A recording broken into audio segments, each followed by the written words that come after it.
Hey everyone, just had my plumber come by and he finished up replacing the sump pump and repiping it.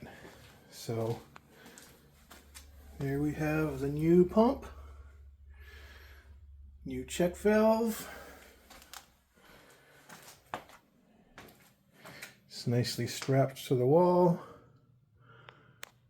goes up behind where the window is and where the wall will be, across the ceiling. You had to make a bit of an angle to get around some pipes.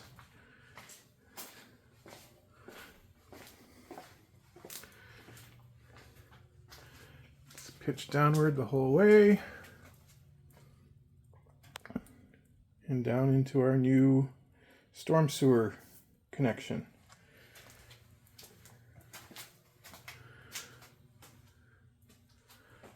It's a nice, neat job, as my plumber does. One fun thing is when we took the pump out, I got my shop vac out and sucked out everything that was at the bottom.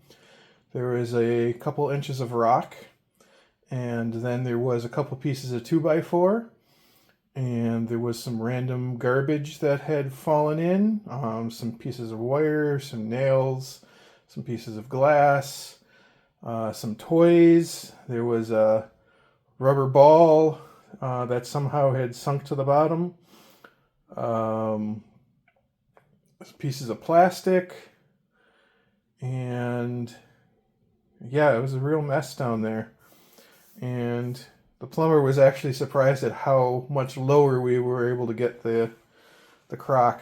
And now it is perfect, because when the pump kicks in, it's just at the very bottom of that water inlet, which is exactly where it's supposed to be. Before, with the old pump, which actually was had a narrower range, it raised up like a couple inches past that the bottom of that inlet, which means that water was building up underneath the floor, which is not good. We want it to drain out.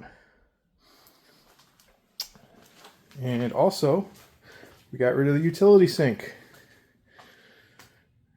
because I couldn't get rid of that while that old pump was connected, because the pump would backflow into that sink and then drain out of it. Also, we temporarily capped off the old connections for the old plumbing for the tub.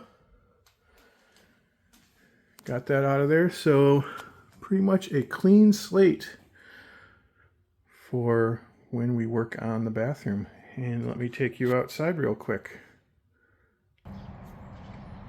Out here we have the gutters tied into the storm sewer now.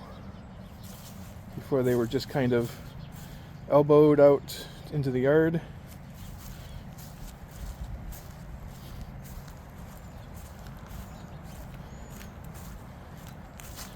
And the same in the back over here.